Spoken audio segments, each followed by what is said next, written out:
Assalamualaikum warahmatullahi wabarakatuh.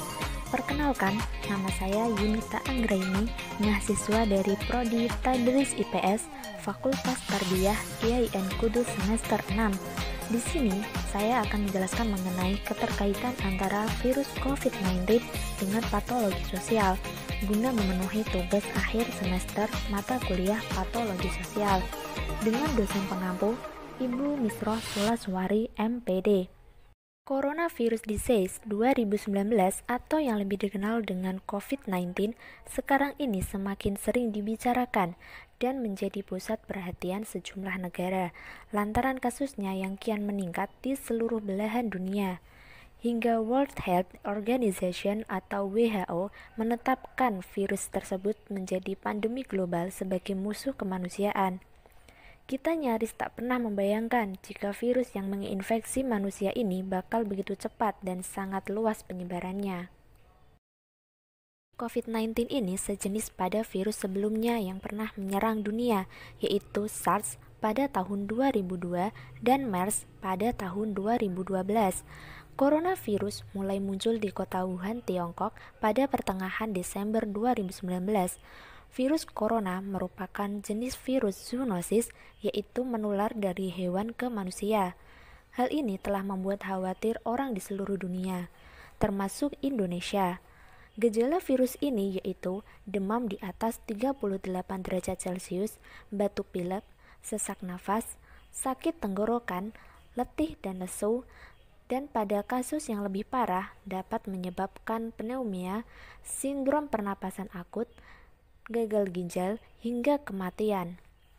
Nyaris di hampir seluruh negara di belahan dunia ini sedang berusaha untuk mengatasi pandemi ini. Sebagai upaya, suatu negara sudah dan terus dilakukan untuk mencegah penyebaran COVID-19, terutama di Indonesia, mulai dari upaya social distancing, physical distancing, atau anjuran untuk membatasi kunjungan ke tempat ramai dan kontak langsung dengan orang lain. Beberapa negara lain bahkan sudah memilih jalan ekstrim, yaitu dengan menerapkan kebijakan lockdown, atau yang disebut juga dengan penutupan akses masuk maupun keluar suatu daerah yang terdampak. Wabahnya COVID-19 di Indonesia sudah banyak sekali, sudah banyak nyawa manusia yang hilang akibat terpapar virus ini. Tak hanya itu, wabah ini sudah menjadi teror hebat sehingga pukulannya mampu melumpuhkan berbagai sektor, pelayanan publik melambat, bahkan statis, karena instansi pemerintah maupun swasta diwajibkan bekerja dengan sistem work from home atau bekerja dari rumah. Proses belajar mengajar tatap muka di sekolah maupun kampus ditiadakan dan diganti secara online atau daring. Sementara itu, pada sektor ekonomi, dampak pandemi COVID-19 telah memporak-porandakan sendi-sendi ekonomi, terutama di Indonesia, baik sektor formal maupun informal. Ribuan rakyat, terutama yang bekerja di sektor informal, mulai terpuruk akibat situasi yang tak menentu. Hingga saat video ini dibuat, jumlah korban yang terkena virus COVID-19 di Indonesia mencapai 17.514 jiwa dan 4.129 orang yang sembuh dan 1.148 orang telah meninggal. Situasi yang serba tidak menentu dan mencekam seperti ini membuat pemerintah maupun masyarakat panik, terlebih lagi dibumbui dengan bertebarannya informasi di dunia maya yang belum tentu kebenarannya, sehingga membuat ruang sosial makin gaduh dan masyarakat semakin panik, terutama bagi masyarakat awam yang tak memiliki nalar kritis, kerap termakan berita-berita hoaks yang menyesatkan. Penyebaran virus COVID-19 tidak hanya terkait masalah kesehatan, lebih dari itu, COVID-19 juga merupakan masalah sosial.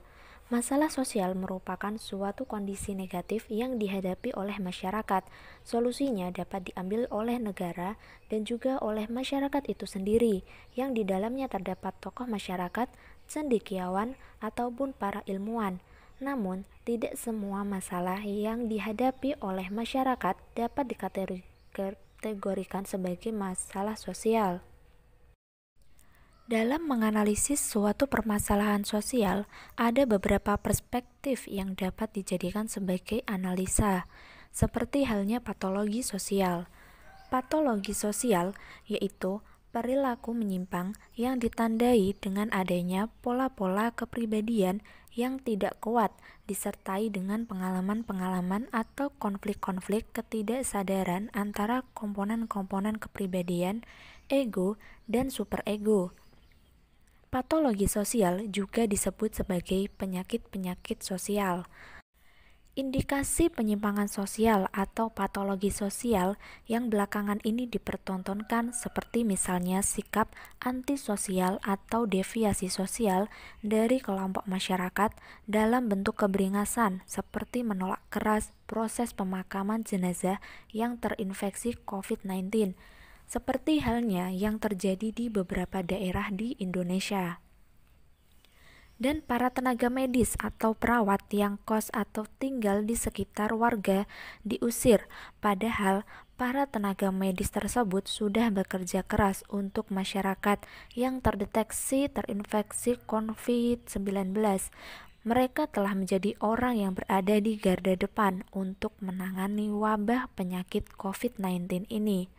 Layaknya pahlawan yang telah bekerja mempertaruhkan hidup dan mati demi merawat dan menyelamatkan para pasien korban wabah COVID-19 tersebut. Penolakan jenazah terhadap orang yang terkena COVID-19 ini sudah merupakan suatu hal yang terlalu jauh, dan sikap sekelompok masyarakat tersebut sudah merupakan wujud dari cacat sosial yang nyata. Selain itu, hal yang disayangkan di tengah merebaknya COVID-19 ini telah dimanfaatkan oleh segelintir orang yang miskin moral untuk mengambil berbagai keuntungan pribadi atau kelompoknya.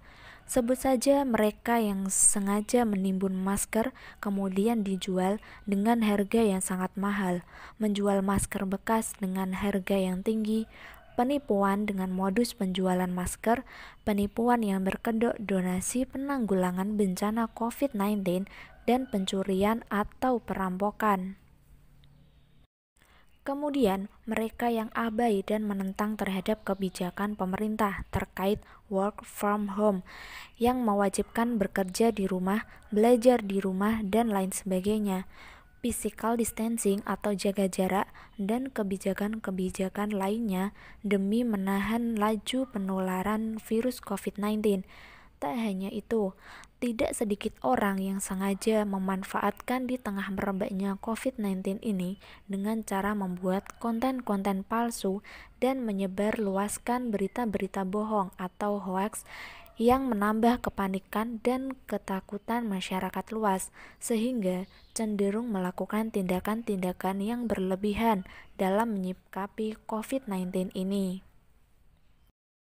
Tingkah laku atau perilaku tersebut merupakan bagian dari patologi sosial atau penyakit sosial yang akan melahirkan disintegrasi atau disorganisasi sosial atau masalah sosial yang masuk pada kategori deviasi menyimpang dari tendensi sentral rakyat, kebanyakan karena tindakan dan perilaku tersebut melanggar norma kebaikan, stabilitas lokal, pola kesederhanaan, moral, solidaritas kekeluargaan, disiplin, dan hukum formal, serta norma-norma lainnya.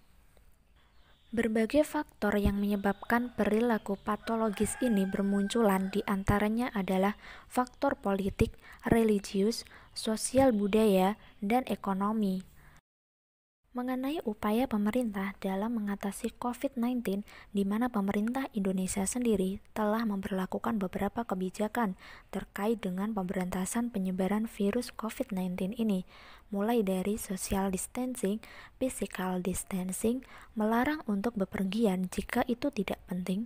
Masyarakat dihimbau untuk tetap di rumah dengan belajar di rumah, bekerja di rumah, dan beribadah di rumah, tidak berkerumun di tempat umum, dan selalu menjaga kebersihan dengan sering mencuci tangan serta menggunakan masker saat harus keluar rumah. Pemerintah juga memberlakukan PSBB yang baru-baru ini diterapkan di beberapa wilayah di Indonesia. karantina wilayah, dan yang sedang ramai saat ini yaitu adalah pelarangan mudik. Pemberlakuan berbagai kebijakan ini tentu saja untuk menekan penyebaran COVID-19, karena di Indonesia sendiri penyebarannya sangat cepat, bahkan kasus perharinya bertambah ratusan orang. Oleh sebab itu, pemerintah memang sudah sepatutnya untuk memberlakukan hal-hal tersebut demi memutus rantai penyebaran COVID-19. Karena dengan melaksanakan PSBB, karantina wilayah, dan pelarangan mudik ini akan menekan jumlah penularan COVID-19, mengingat orang-orang yang berada di daerah zona merah dikhawatirkan akan membawa virus, dan yang paling dikhawatirkan adalah orang yang terkena virus tanpa gejala. Penularan ini dapat saja terjadi ketika seseorang tersebut melakukan perjalanan mudik, entah itu ketika berada di rest area ataupun di dalam kendaraan umum. Mengingat penyebaran virus ini berasal dari manusia ke manusia, sehingga sangat diperlukan untuk menjaga jarak antar manusia. Dan untuk mencegah hal tersebut, maka kebijakan pemerintah untuk melarang mudik dan melaksanakan PSBB ini sangat dianjurkan, karena dengan begitu interaksi antar manusia dan kerumunan serta pertemuan antar orang dari berbagai daerah yang kita tidak tahu kondisinya dapat dihindari. Dan dengan diberlakukannya karantina wilayah di suatu daerah atau wilayah tertentu, bertujuan untuk mencegah perpindahan orang, baik masuk maupun keluar wilayah tersebut, sehingga dapat mencegah penularan COVID-19 semakin meluas. Adanya pelarangan mudik yang akhir-akhir ini menjadi topik berita menimbulkan perdebatan antara istilah mudik dan pulang kampung. Hal ini bermula dari pernyataan Presiden Jokowi saat di salah satu acara televisi yang menyatakan bahwa mudik dan pulang kampung itu berbeda. Sontak, pernyataan tersebut menjadi trending topik, adanya perbedaan antara mudik dan pulang kampung. Sebenarnya istilah mudik dan pulang kampung itu memiliki makna dan arti yang serupa, di mana keduanya sama-sama berarti kembali ke kampung halaman. Namun, keduanya dapat berarti berbeda sesuai dengan penggunaannya, di mana mudik lebih berarti pada kembalinya seseorang dari suatu tempat yang berkaitan dengan momentum Idul Fitri, sedangkan pulang kampung diartikan sebagai pulangnya seseorang dari tanah perantauan atau dari suatu tempat ke daerah asalnya yang dapat dilakukan kapan saja. Demikian penjelasan mengenai keterkaitan antara COVID-19 dan patologi sosial, serta upaya pemerintah dalam mencegah dan memutus rantai penyebaran COVID-19.